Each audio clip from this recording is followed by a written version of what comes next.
नमस्कार, मी Indira. News अनकटच्या prime time बुलेटिनमध्ये तुम्हा सगळ्यांचं स्वागत करते. सविस्तर वृत्त पाहणारच आहोत, पण त्याआधी नजर टाकूयात काही महत्त्वाच्या हेडलाईन्सवर. लोकसभेत नवीन आयकर विधेयक सादर, करदात्यांसाठी महत्त्वाचा निर्णय. अखेर राजन साळवी यांचा शिंदे गटात पक्षप्रवेश. धारीवाल कंपनी व्यवस्थापनावर सदोष मनुष्यवधाचा गुन्हा दाखल करा, आमदार सुधाकर अडबाले यांची मागणी. आणि तुम्ही शिंदे समितीला मुदतवाढ दिली, आता मनुष्यबळ द्या, मराठा आंदोलक मनोज जरांगे यांची जालन्यात मागणी. आता पाहूयात सविस्तर वृत्त.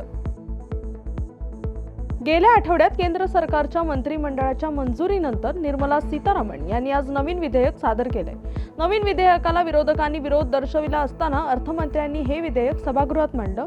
आता हे विधेयक पुढील चर्चेसाठी संसदीय स्थायी समितीकडे पाठवलं जाईल.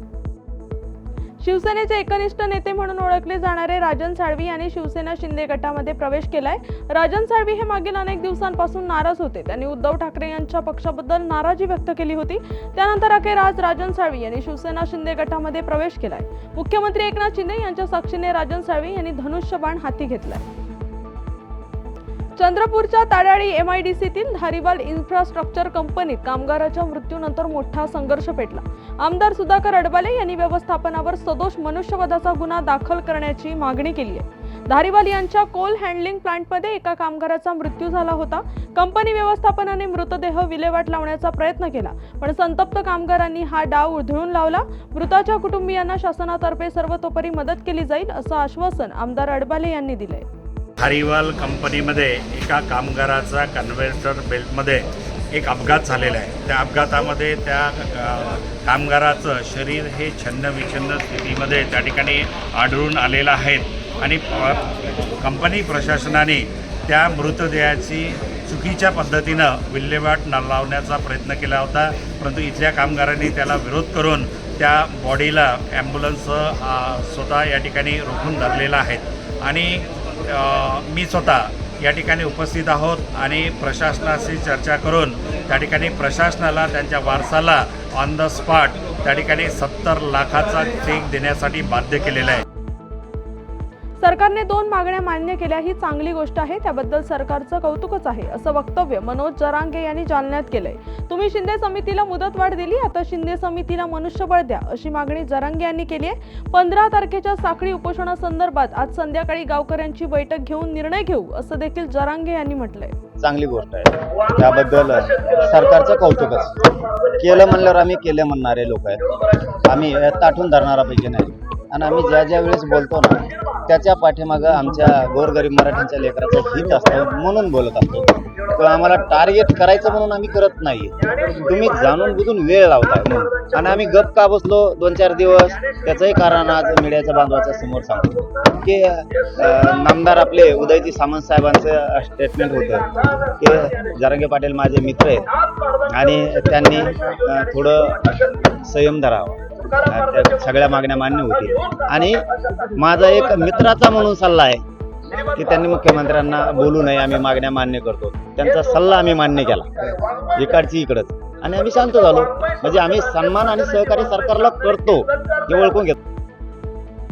जालन्याच्या मठा तालुक्यातील ढोकसाळ येथील एका परीक्षा केंद्रावर हिंदी विषयाच्या परीक्षेत कॉपी करताना 2 बहादूर आढळून आल्याने त्यांच्यावर कारवाई करण्यात आली आहे. जिल्ह्यात आतापर्यंत एकूण 11 कॉपी बहादुरांवर कारवाई करण्यात आली असून या कारवाईमुळे कॉपी बहादुरांचे धाबे दणाणलेत.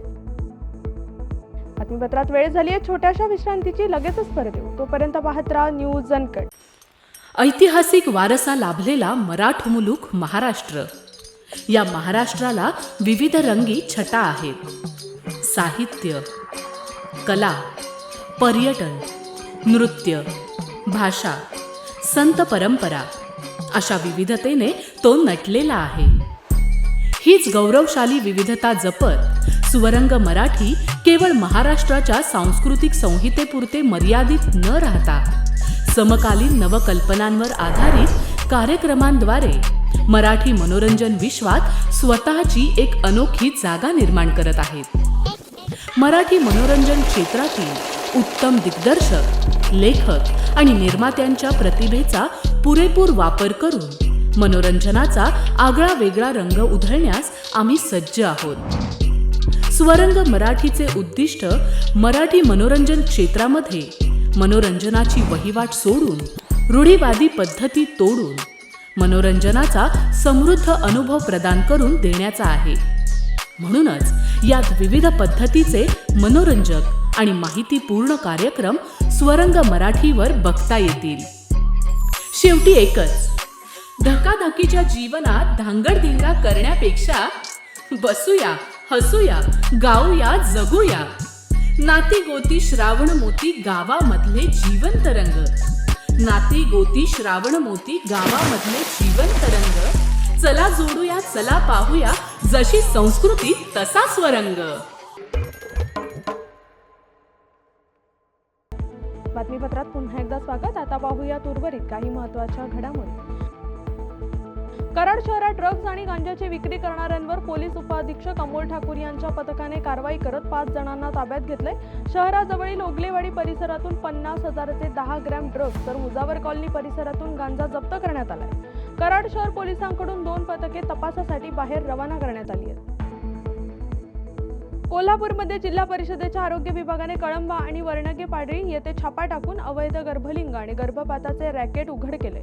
या प्रकरणी कळंबा परिसरातील श्रद्धा हॉस्पिटल सील करण्यात आलं असून डॉक्टर दीपाली तायगडे, सत्यप्रिया माने आणि धनश्री भोसले यांना अटक करण्यात आली आहे. आरोग्य विभागाकडून कारवाईत 1.5 लाखांची रोख रक्कम, गर्भपाताच्या गोळ्या आणि इतर साहित्य जप्त करण्यात आलं असून जिल्ह्यात यापुढेही कठोर कारवाई केली जाणार असल्याचे जिल्हा शल्य चिकित्सक डॉक्टर सुप्रिया देशमुख यांनी सांगितले.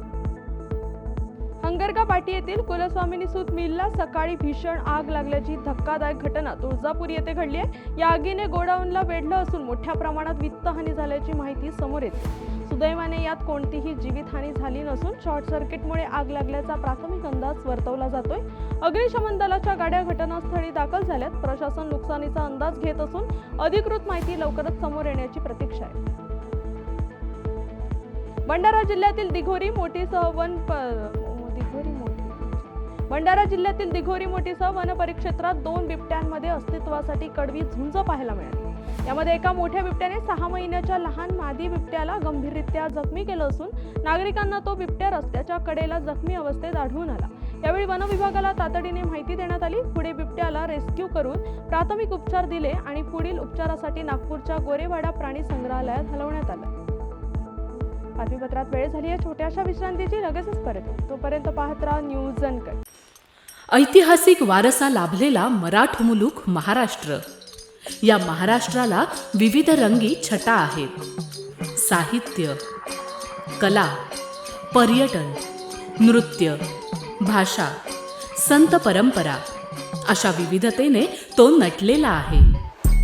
हीच गौरवशाली विविधता जपत स्वरंग मराठी केवळ महाराष्ट्राच्या सांस्कृतिक संहितेपुरते मर्यादित न राहता समकालीन नवकल्पनांवर आधारित कार्यक्रमांद्वारे मराठी मनोरंजन विश्वात स्वतःची एक अनोखी जागा निर्माण करत आहेत. मराठी मनोरंजन क्षेत्रातील उत्तम दिग्दर्शक, लेखक आणि निर्मात्यांच्या प्रतिभेचा पुरेपूर वापर करून मनोरंजनाचा आगळा वेगळा रंग उधळण्यास आम्ही सज्ज आहोत. स्वरंग मराठीचे उद्दिष्ट मराठी मनोरंजन क्षेत्रामध्ये मनोरंजनाची वहिवाट सोडून रूढीवादी पद्धती तोडून मनोरंजनाचा समृद्ध अनुभव प्रदान करून देण्याचा आहे. म्हणूनच यात विविध पद्धतीचे मनोरंजक आणि माहितीपूर्ण कार्यक्रम स्वरंग मराठीवर बघता येतील. शेवटी एकच, धकाधकीच्या जीवनात धांगडधिंगा करण्यापेक्षा बसूया, हसूया, गाऊया, जगूया. नाती गोती श्रावण मोती गावामधले जीवंत रंग. नाती गोती श्रावण मोती गावामधले जीवंत रंग. चला जोडूया, चला पाहूया, जशी संस्कृती तसा स्वरंग. बातमीपत्रात पुन्हा एकदा स्वागत. आता पाहूयात उर्वरित काही महत्त्वाच्या घडामोडी. जालनामधील मंठा तालुक्यातील CCI कापूस खरेदी केंद्राची वेबसाईट तांत्रिक बिघाडामुळे बंद पडल्याने कापूस खरेदी थांबली आहे. यामुळे शेतकरी आर्थिक संकटात सापडले असून अधिकाऱ्यांनी शेतकऱ्यांना वेबसाईट सुरू होईपर्यंत कापूस विक्रीसाठी केंद्रावर आणू नये असं आवाहन केलंय.